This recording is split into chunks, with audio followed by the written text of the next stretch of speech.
আসসালামু আলাইকুম। দেখেন পাবদা মাছ দিয়ে চারটা রান্না করে দেখাচ্ছি। এটা আজকে আমার বাসার রান্না। দেখতেই তো বলেন, তেল দিয়ে দিলাম, তারপরে মশলা দেওয়া হয়েছে। এখন এটাকে ভালোভাবে নেড়ে নিতে হবে। নাড়ার পরে ভালো সুন্দর করে নাড়ার পরে দিয়ে দিলাম ডাটা। আপনারা এইভাবে ডাটাগুলো কেটে নেবেন, নিয়ে এভাবে রান্না করে খেলে অনেক মজা লাগে। তো ডাটাগুলো দেওয়া আমার কমপ্লিট হয়ে গেলে আমি ভালো সুন্দর করে নেড়ে নিয়ে এটাকে ঢেকে দিব। সুন্দর করে নাড়া করবেন। এখন আমি এটাকে ঢেকে রাখবো।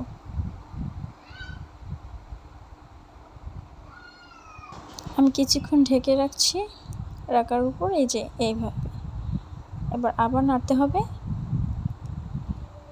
দেখবেন ডাটাগুলো খুব সুন্দরভাবে নরম হয়ে আসছে। আমি আবার একটু ঢেকে দিয়েছিলাম। এখন আবার একটু নাড়া করব।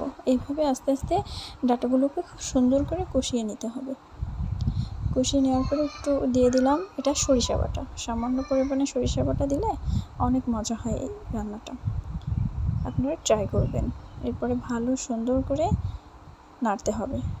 নাড়তে নাড়তে যখন আমার ভালোভাবে কষানো হয়ে যাবে, ভালো করে কষাচ্ছি।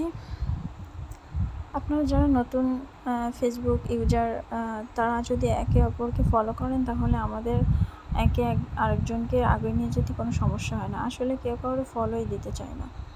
ফলো দিলে কি হয়, সবাই তো এই প্ল্যাটফর্মে আসে কিছু করার জন্য। যদি নিজেরা নিজেদেরই সাহায্য না করি তাহলে কি করা হবে বলেন?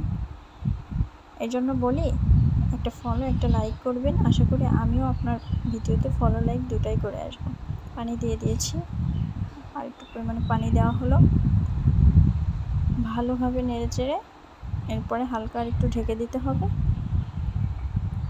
ঢাকার উপরে এরকম ফুটতে শুরু করেছে, আর একটু হালকা ঢেকে দিলাম। এবার আমি মাছ দিয়ে দেব। মাছটা দেওয়ার উপরে ডাটাটা আমার সিজে গিয়েছে।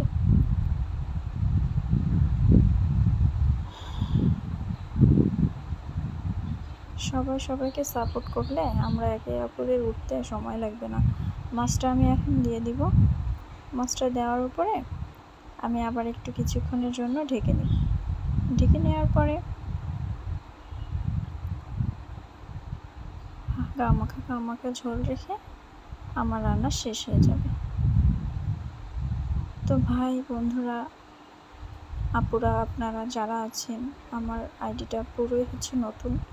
আমি চাই আপনারা সবাই আমাকে একটু সাপোর্ট করেন, আমিও আপনাদের সাপোর্ট করব। তো যারা আমাকে সাপোর্ট করবেন তারা নিজেরাই বলবেন যে আসলে আপু আপনি কথা দিয়ে কথা রাখেন, আপনি ফলো লাইক দুটোই করেন। এটা আমার ফার্স্ট ভিডিও এই চ্যানেলে, সবাই আমাকে একটু হেল্প করবেন। দেখেন আমার রান্নাটা কমপ্লিট হয়ে গেছে। এখন গরম গরম ভাতের সাথে খেতে খুবই ভালো।